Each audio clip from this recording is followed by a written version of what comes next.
booktube. It's around 7 o'clock, and I am finally sitting down to rest and relax and start this vlog. I've had quite a busy day. I had many meetings at work. Was one of those days, and the last meeting, because it was the last one, it went on for quite a while past what it was scheduled for. But it was okay. I got lots of information and food for thought with like company changes and policy changes and software, all this stuff that's happening. So at least I'm informed now and not in the dark. And then afterwards, I went to Costco for grocery shopping. Rushed home because I had a book, not a book club, but like a get together to talk about Beezus and Ramona by Beverly Cleary. It was really fun because I had to meet some people I've not met before. It was like 4 or 5 of us chatting about this book. And this is a reread for me. And I really enjoyed it. It's about two sisters. Not that this needs any introduction, but about two sisters. Beezus, who is very much the studious rule follower, and then you have Ramona, who is just the wild child, who is full of imagination and takes things very literally.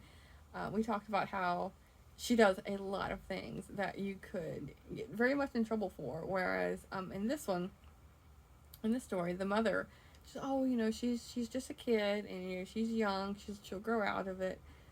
For example, she took a bite out of like a whole bag full of apples, just one bite because the first bite is the best, and she stuck her rubber doll in a hot oven for Beezus' birthday cake. It was baking in there and completely ruined it. And that wasn't the first cake that she ruined, because the first birthday cake that was put together, she dumped the whole carton of eggs into the batter, including the shells.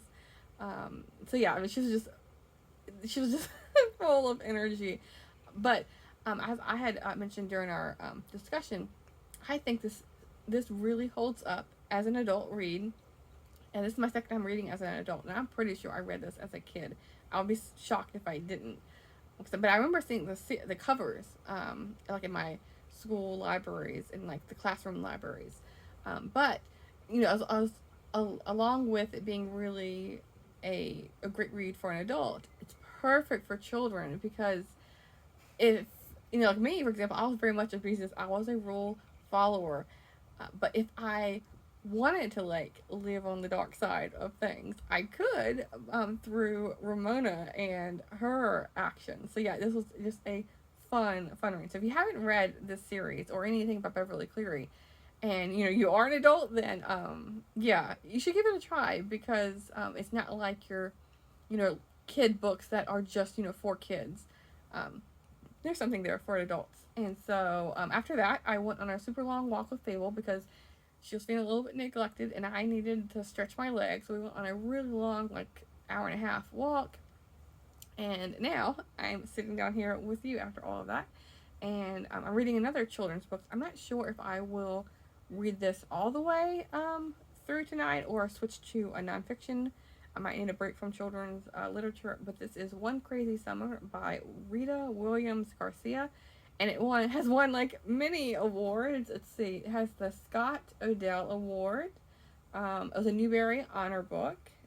And let's see, what is this one?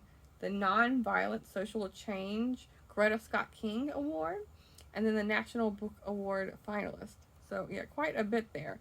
I am just a little bit into the story here, and it's about 3 siblings who are going from New York to Oakland, California, to stay with their mom, who has really wanted nothing to do with them up until this point. And it seems like we just now met the mom, and they're going to her house, and she's making comments like under her breath of "didn't want you here," and that kind of thing. So yeah, we'll see how this pans out. And I think on the back it talked about it being it's Oakland, California in 1968, and it's like the history of that summer there.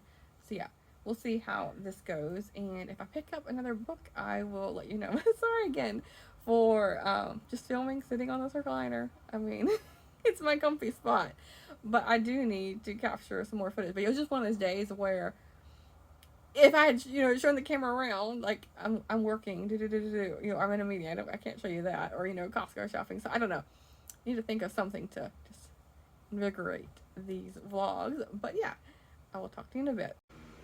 It's now 9 o'clock and I have finished reading for the night. I didn't get any more books completed, but I've just been dabbling in quite a few books.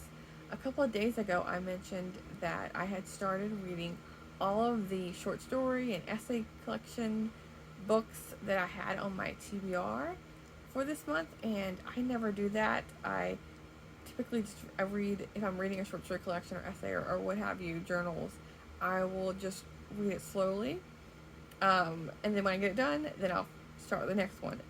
But I thought, why not mix it up? And because these are all covering a variety of topics.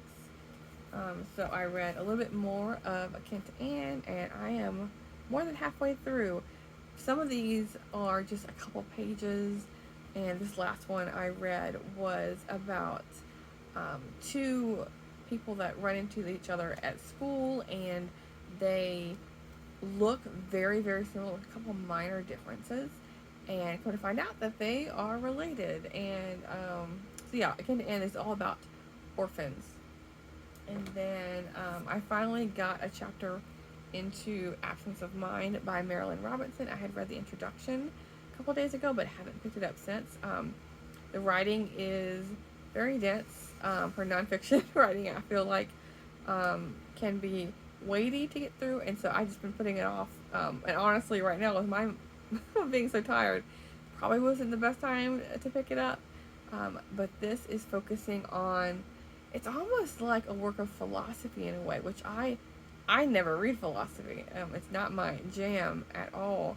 But this is like religion and philosophy and science and how they meld together and how we should take their findings. Like in particular, thinking like, so like this first essay or lecture, I feel like it's on how we deal with, not how we deal, how do we process the findings of like psychology and sociology, for example, on how our minds work versus religion versus how we actually are, and how much weight basically we should put on those findings, and should we let that hamper us, I guess, in a way, or are we creative, how can we be creative, and are we creative outside of what religion or science dictates with our workings of our mind, basically.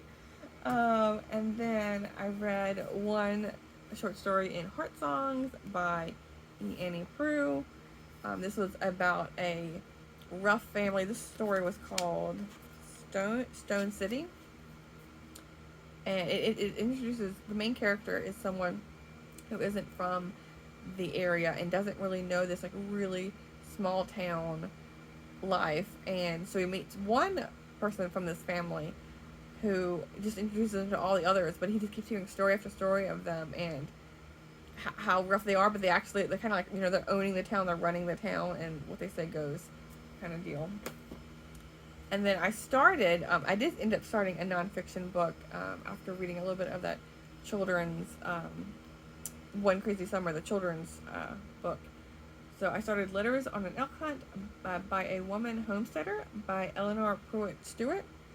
And I read her previous book, sorry for the shaky camera, and that one was also a letter collection. It was named, let's see, Letters of a Woman Homesteader. That came out in 1914. And this one came out in 1915. And this is similar to the first one, where she is writing to someone she used to wash dishes for. I think the introduction was talking about. And she stayed in contact with her friend after leaving Denver, Colorado, and she's now in southwestern Wyoming, I believe. So she's trying to just portray the West to her friend, and she knows that her friend is lonely, so wants to keep in contact with her. And so someone has collected Stewart's writing, so we can so along with her wanting to describe the West to her friend and make her feel like she's experienced it herself. Like that's how I guess we could experience it nowadays. But she's very much isolated, you know, out in the middle of nowhere. She talked about how she's traveling with a group of hunters, and they're going through this long stretch of desert, and there's just no water anywhere. There's no, you know, think about today, how even if we're in the desert, we have at least a gas station or a rest stop, something, you know, we will eventually, you know, run into. Whereas, you know, everything she's traveling with, you're just bringing what you have, and you're just hoping to find some water on the way. So it's very interesting to think about. So yeah, I'm just, let's see, I'm 57 pages in, and the pages, how they're laid out, you can just fly through this book because there's so much empty border, and the font isn't tiny either, and it's like 150 pages or less. So yeah, I'm gonna zoom right through this. It's kind of annoying how they people publish books like this with so much blank space. But see, this is an older book, but it's come a Bison book, and I own quite a few Bison books, and they are all published like this. So this is supposed to be like a, you know, an older way of publishing, but I do I mean, an older way of formatting it, but I do like the cover with their cabin here. Sorry, my voice is going. I've been talking so much today, and I don't normally do that much talking. I just had so many meetings. But anyway, I am pooped. So, yeah, I'm just going to rest and relax this last hour, because I typically go to bed around 10 o'clock because I wake up at 5 to get a workout in before work at 6.